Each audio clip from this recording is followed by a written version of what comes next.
This episode of Brains on Games is about a puzzly tile laying game that's about making maps. Welcome to Brains on Games. I'm Dr. Brian McDonald, and this episode we are going to talk about a puzzle laying, map making kind of a game that was sent to me not too long ago by the folks over at Good Games Publishing.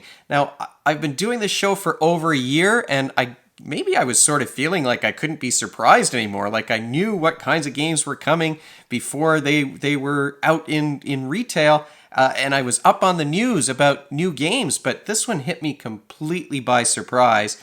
It's a little game called Land versus Sea. Now, this is a game for between 2 and 4 players. It works with kids age 14 and up.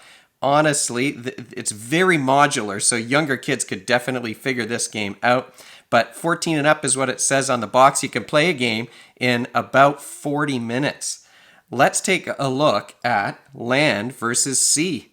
I've learned over the year of doing this show that one thing that I love is a game that is very strategic and offers you lots of interesting decisions, but that's quick to learn and quick to set up. And Land versus Sea has this in spades. First of all, you get this box that has some hints on the side about scoring. It's got some artwork on the other sides, but the box is also your victory point tracker. So you're going to put some counters on here to keep track of your points. This is where all the tiles go, and when I open up the box, there they all were, all lined up, and there's a little spot at the end for the counters. So this is a game that literally takes probably less than 30 seconds to get set up. You open up the box, you make 2 stacks of these tiles that have islands and things on them and oceans. Well, there's land and there's sea, right? You'll have your victory point counter from the box right there, somewhere within reach of both players or all of the players. You'll have 2 stacks of tiles like this. The only other things really that you have to do is pull a land and a sea counter out of the bag. Now, if you're playing 3 players, there's also a navigator, and things score a little bit differently, but at our place we played mostly 2 players, and that's mostly what I'll be talking to you about today. There are 2 special tiles that you also have to pull out of the stack. So when I'm putting the game away, I always grab these tiles and make sure they're at the top so that they're easy to find. Again, I like a game that sets up very quickly, and this definitely does that. You play the starting tile right in the middle of the table. This is where you're going to be building your map from that point. It's got that big marker on it, and it's half land and half sea. The other special tile has a whirlpool on one side and a volcano on the other. And this is a special tile that gets played once you've surrounded a hex with other tiles. You would drop in either the whirlpool, if it's a sea that's surrounding the middle, or you would drop in the volcano. And that is a tile that will give the player who completes that sea or that land lots of bonus points. We'll talk about how the game is scored as we go forward. You'll grab a couple of tokens, like I said, a land token and a sea token. Those will go at 0 on your victory point tracker. There are some extra tokens in the box, and those are meant to set waypoints that will give you bonus points if you manage to score the tile that you've placed them on. Once you've got your center tile picked out and your whirlpool/volcano tile pulled out of the stack, you've got your 2 stacks, you've got your victory point counters. Each player is going to start with 2 of these tiles. They're all double-sided on the stack, but really you're only allowed to see one side until you choose it. So I can't peek at the other side of these tiles before I pick one. I'm only allowed to see one side. And then each player is just going to take turns laying tiles in the hope that they're going to be able to earn some points. How do you lay those tiles? Well, you have to just make sure that you're lining up all of the land areas or the sea areas. So here, this would be a valid placement. I could place this tile this way as well. I could place it over here like this, but I couldn't place it this way because you can see that there's land on this side and sea, and they don't line up properly. You're trying to make these islands. You're creating this medieval map as you play the game. And what you're trying to do to earn points is to close off. If I were land, I want to close off islands. I'm going to earn points once I've closed an island up so that there's sea all around it, whereas the sea player is trying to close in lakes or seas. So I've played my tile here like this. I don't earn any points for that because nothing's closed off. I have one tile left, and at the end of my turn, I draw up so that I've got 2, and then the next player goes in a clockwise fashion. If you're playing a 4-player game, it's 2 teams. One team is land and one team is sea. And a 3-player game, like I said, will use this navigator tile, and they score things a little bit differently. The scoring is super easy. You've got cheat sheets here that tell you for 3-player or 2 to 4-player games what is it that you're going to be doing. But all you're doing, like I said, is laying those tiles and trying to close in islands or close in seas. Once the game gets going, you're going to see your map start to build up something like this. There's little sea creatures, and there's a mermaid and a sea monster here. There's a ship. There's some soldiers over on the side. But this is your medieval map that you're building, and I've got one island in the middle that's completed. So that means that land can score because I've completed this construction. The scoring in the basic game is just based on the number of islands, the number of tiles in your island's construction, or the number of tiles in your lake. But in this case, I'm counting the land tiles, and there are 1, 2, 3, 4, 5 here. So I will move my land token over here to 5 points, and that's just about it for the basic game. There are some additional things I'll tell you about for the more advanced versions, but it's very modular. So I've just explained to you how to play this game. Super easy. 2 extra things though on these tiles. Sometimes you have little crosses. You can see there's some white ones here in the sea and a black one maybe over here and one up here. If you manage to close an island that has those X's on them, or the crosses on them, you get an extra bonus point for each one on that island. If you're closing in a sea, you get the bonus points for that. So if I closed in as the land player, if I closed in this sea, I don't know if I can do it. Well, I really had to build up this map in order to close off that sea, and it took me a minute to figure out where all the openings were. So this is where you've kind of got to think about what it is that you're doing and really examine the board to make sure that you've got things closed off. And maybe that's where the 14-year-olds are going to be better at doing that than the 9-year-olds. But I've got this great big sea that's that's the name of a band.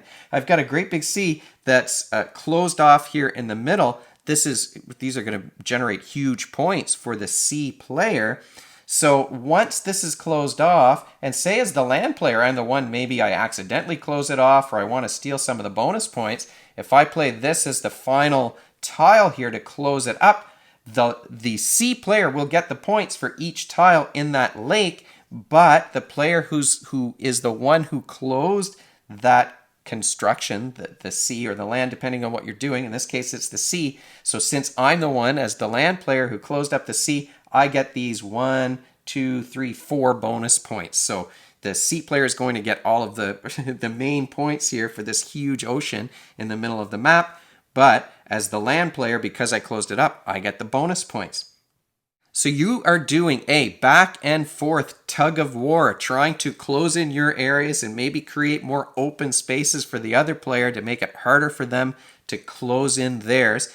And you're earning some bonus points based on those number of X's on the tile. So you definitely want to think about how you lay things out and when you're going to close things up. And as I showed you at the beginning, you've got the whirlpool here that has 6 bonus points. There's 6 bonus points for the volcano.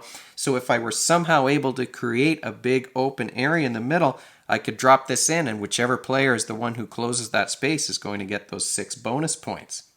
Obviously, each player, well, if it's the whirlpool, this is what happened in our game. My son managed to play the whirlpool, but he had this big sea construction that he was trying to finish, and he was trying to close it up, and I was trying to stop him from closing it. But since he was working so hard to close it, I might have been, and he eventually did it, but I might have been better off closing it myself to block him from getting too many points from the big lake, and then I would have gotten these 6 bonus points plus whatever bonus points were also available on the board. 2 other things in the base game that comes up on the tiles.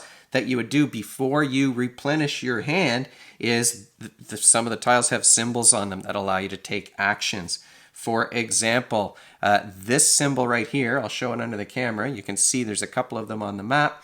This symbol right here means play again. So I would get to lay 2 tiles if I put this one on the board, and then I replenish both of my tiles at the end of my turn. The second special symbol, the special action that you can do is a steal action. So you've got a picture of these 2 swords. I'll show it on the other camera here. It's 2 swords in the middle of the tile. And if I've got 2 tiles in my hand and I play that one, let's see if I can make it fit here. So if I've played this, that means I get to steal a tile from one of my opponents. And if I steal that tile, now I've replenished up to 2. I don't get to draw a 3rd tile at the end of my turn because I've got a full hand of tiles with only 2 of them. But because you replenish at the end of your turn, the player who I've stolen that tile from is only going to start with 1. So immediately I've cut their options in half in terms of what they can do on their turn. There's not a thing that they can do about that because they can only draw up to their full hand at the end. Once you've played your tile and taken whatever your special action is, you do draw up if you're down to 1. If you've already got 2, you don't get 2. If you've played a play again, you've played both of your tiles, you get to draw 2 to make sure that you're filled up all the way to 2 tiles, and then the next player gets to go. It is fairly quick because you're limited in terms of what you're doing. You're taking only 1 action out of a possible 4 because you've got 2 double-sided tiles. As the map gets bigger, you really do have to analyze things a bit more and see where the closures are and where the areas are that you have to fill in order to earn those points. And that is just in the base game. What the other things are that you can add are waypoints that give you extra bonus points. If I've got a waypoint on here and I finish that island, I'm going to get an extra bonus point for that.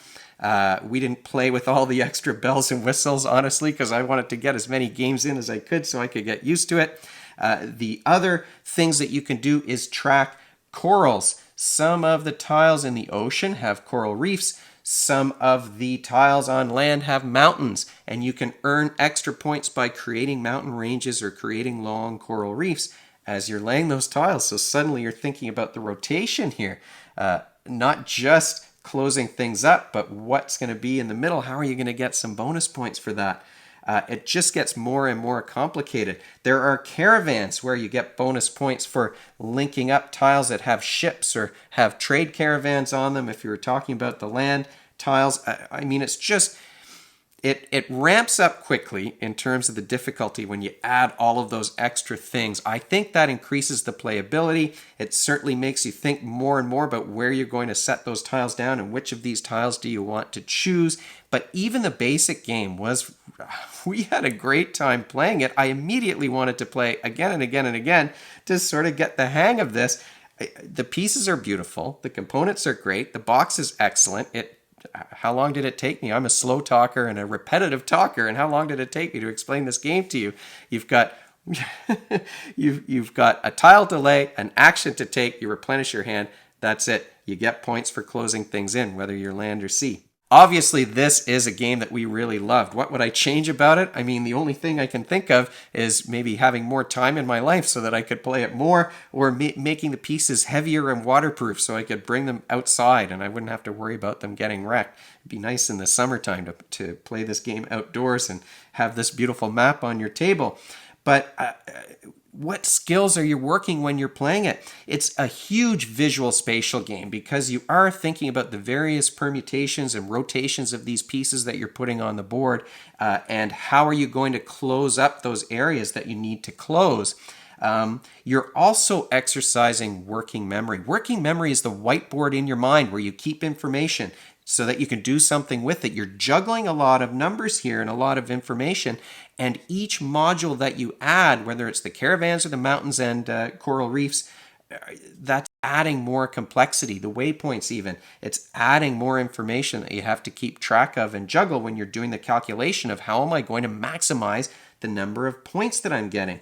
If I put this tile down here at the bottom, I could close up that island, but maybe I don't want to close it up yet. Maybe I want to make that island a little bit bigger, and I'll close up this part of that island because this could be huge points for me at the end if I close it up. So I'm taking this piece and I'm rotating it around and thinking of where can I put it. And if I put it here, I'm going to get only 3 points. But if I put it down here, then on the next turn, I might be able to X, Y, or Z. So there's lots of calculations that you're doing, and the calculations get more complicated with each new rule that you add to the game. We finished just the basic game. I think our first one, our scores were like 86 to 57 or something like that. And you have to look on, I think I posted it on Instagram or Facebook, and I won our first game the first time we played it. So I was very pleased with that. Usually if it's a spatial game, my son, who's in engineering, he's an engineering student right now, he'll beat the pants off me, but it certainly was a rout last time we played. So if any of my family members are watching, I defeated Riley the first time we played this game. We won't talk about later games. But you're exercising visual spatial thinking, visual spatial planning, mental rotation skills. Those all fit under the visual spatial umbrella. Puzzle assembly and visual analysis, those are all under the visual spatial section if we're doing an IQ test. And that working memory, which is one of the executive functions, those skills that you need to be able to work towards a goal. And that, in a nutshell, is Land versus Sea, a super fun puzzly game. We played it usually as just a duel between two players, but it's quick, it's fun, it's strategic, super easy to set up, super easy to explain. If you have any questions or comments about this video, you can leave them in the comments section below, or you can email me at brian@brainsongames.ca. Brainsongames.ca is the website. That's where future episodes will go, and the previous ones are up there already. Brains on Games is the Twitter handle and the Facebook page and the Instagram feed, so we're all over the place. And if you enjoyed this video and you want to be notified of future ones, you can head on over to YouTube and click that subscribe button. Thanks for joining me. Hopefully I'll see you next time.